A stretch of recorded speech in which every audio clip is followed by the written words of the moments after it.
Break the board sports. It's your boy RJ Cash. Click that like, hit subscribe. NFL Saturday. We got all kinds of playoff implications. Win or go home if you're the Ravens. Packers can clinch their spot. It might already be clinched for them, depending on what the Lions do on Christmas Day, which may be a relief because they got all kinds of quarterback issues. And then we got Texans Chargers. Now, two teams getting primed going into the playoffs.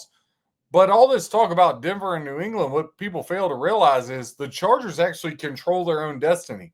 If they can beat the Texans and they beat the Denver Broncos in week 18, the Chargers will win the division and have a chance at the number one overall seed.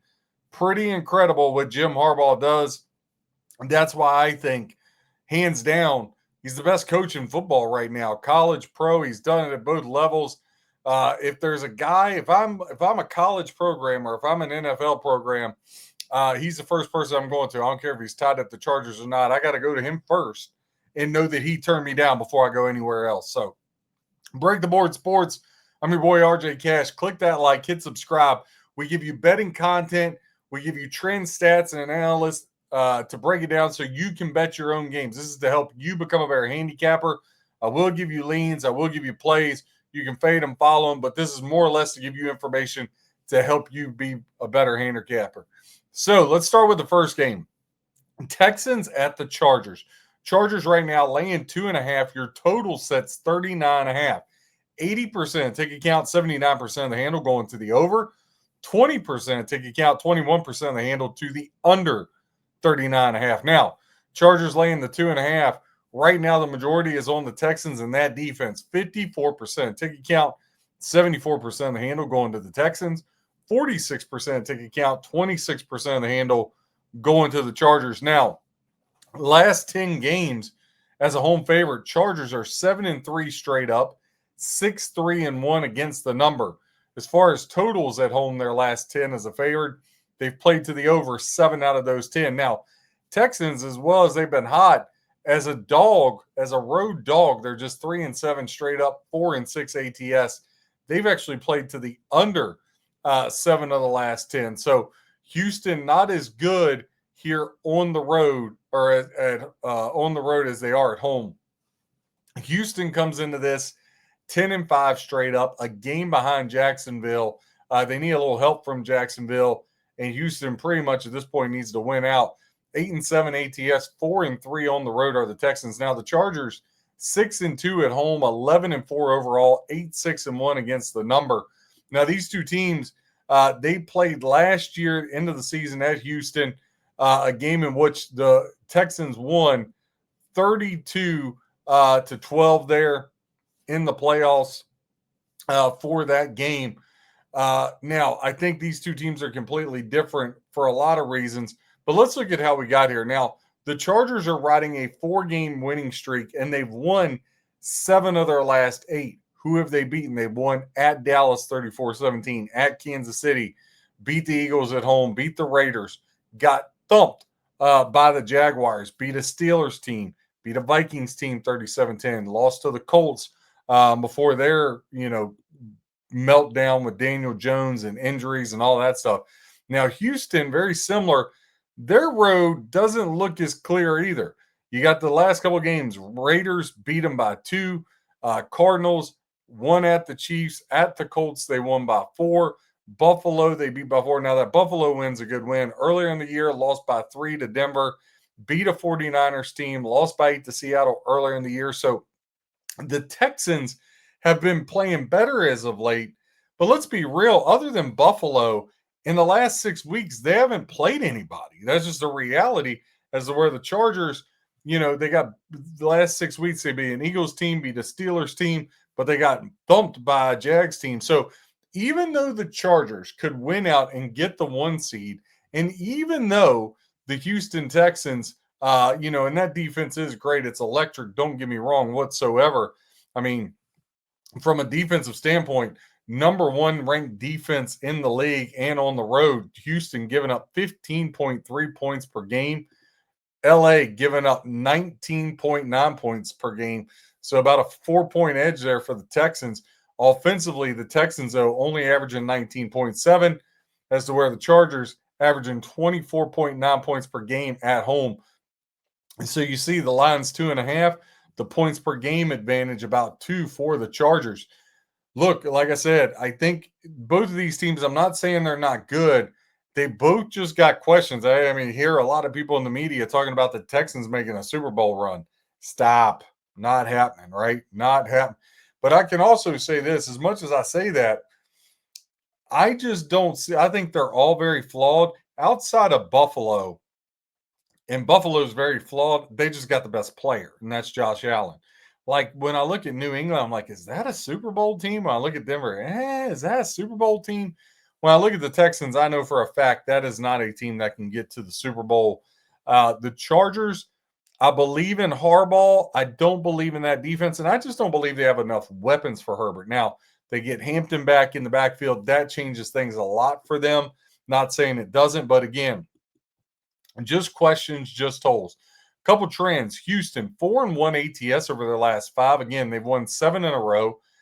4-1 their last 5 on the road. But the Texans, as where they're 4-2 straight up their last 6 against the Chargers. Against the spread, Chargers are 7-3 against the spread against the Texans the last 10. Now, Houston, 6 straight wins against team from the AFC Conference. Chargers 5-1 ATS their last 6, 7-1 their last 8. When them and Houston hook up, 5 of the last 7 have went over the total. 4-1 ATS their last 5 at home as the Chargers. Chargers have won 8 of the last 10 games against AFC opponents, and they're 5-0 against the spread in the month of December. Again, Jim Harbaugh, he comes to play here. Now, again, we talked about the Chargers. Again, Hampton back at the running back position.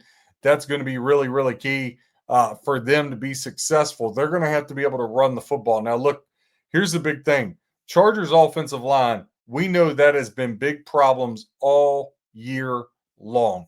They have got to find a way, to protect Justin Herbert. I will say this. I think the Chargers definitely got the better quarterback.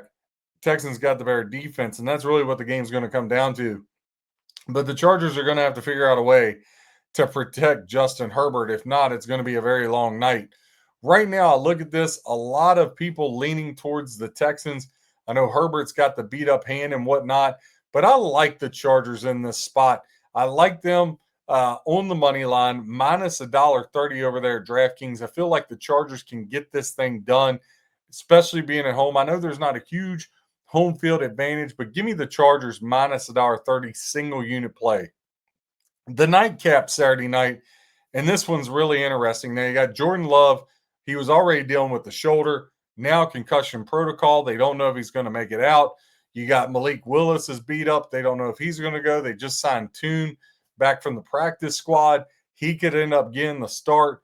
The Packers thing is a mess, and they're in the thick of this playoff race.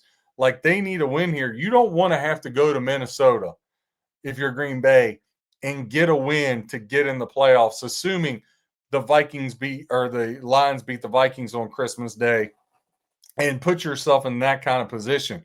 Now, let's flip over to the Ravens. No ifs, ands, buts about it. They have to win. The Ravens must win the game. If the Ravens lose, they are eliminated. And then the Steeler game Sunday means nothing against the Browns. Now, if the Ravens were to win this game, that's a whole different ballgame for them. They put themselves in the driver's seat. All they have to do is knock off Pittsburgh then. But they need to take care of business Saturday night. And regardless who's at quarterback, you got to feel like the Ravens have the advantage.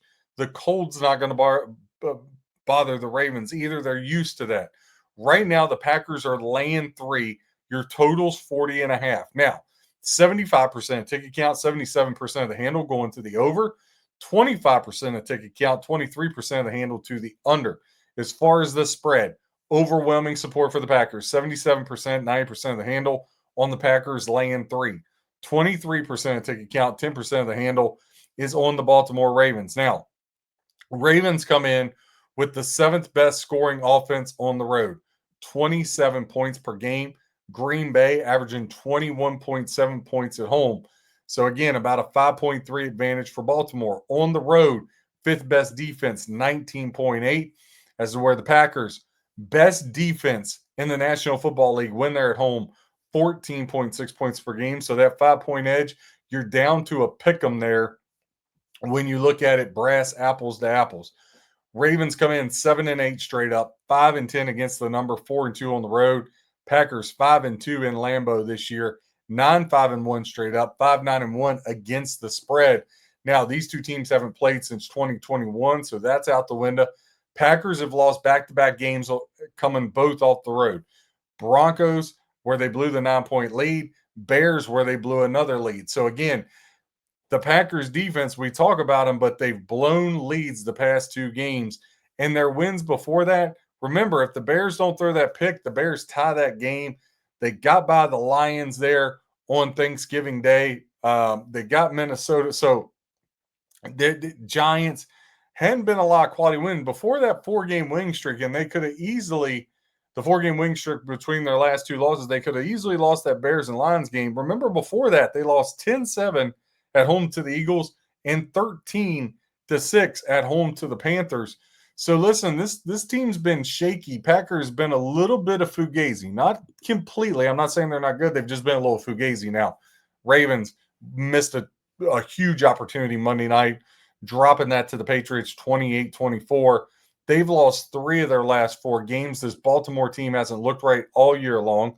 Lamar Jackson has not looked right all year long. They've been an absolute mess. Now, first half game total under. In their last 22 games, the Packers are 14-8 to the under. 6.2 units, you'd be up a 25% ROI. 20.5 is the first half over under. If you look at first half team total under for the Ravens, they're 15-7 over their last 22 games, 7.5 units, a 31% ROI. If you've been following that, Packers at home, their last 11 games have covered the first half spread. 7 out of the 11 games, up 2.47 units. So, a couple trends there. Maybe you find a gem there to help you out. Again, let's bog down into some more trends. The Ravens, 1-5 ATS their last 6, 6-3 straight up their last 9. But the Ravens have played much better on the road. 4-1 on the road over their last 5, but Green Bay has given them trouble. The Packers have beat the Ravens 6 of the last 8 meetings, and the Packers have been 4 out of 5 in Green Bay. But again, remember, these two teams have not played since 2021. We just spoke about Jim Harbaugh. Brother John usually gets rolling in the month of December as well. He's 7-3 ATS his last 10. Packers, over the last 13, Matt LaFleur, even the wins, they haven't covered. 4-9 ATS over their last 13 games. Now, they are 8-3 straight up their last 11 there in Lambeau, but just 2-5 ATS their last 7 versus AFC opponents. 1-5 ATS their last 6 versus AFC North opponents. Remember the game they blew earlier this year to Cleveland. And in the month of December, Green Bay's played to the over 9 of their last 12 contests. Look, give me the Ravens +3. I'm actually going to buy a hook. I'm going to lay $1.25. Ravens +3.5 -125. Chargers on the money line -$1.30. I'm going to play those 2 plays on Saturday. Also, these 3-team 10-point teasers, I've had a ton of success. The Minnesota Vikings line has moved to 7.5. I like the Vikings +17.5 in a teaser. Give me that. Give me the over 33.5 in that game in the 10-point teaser. And I want to add the Ravens +13. So an all purple 3-team 10-point teaser -$1.30. Vikings +17.5, over 33.5, and the Baltimore Ravens +13, along with Ravens +3.5 -125. Chargers money line -130. RJ Cash, Break the Board Sports, giving you stats, trends, and information to help you with your handicap. Whether you fade or follow, I hope you win your bet. God bless and happy handicap.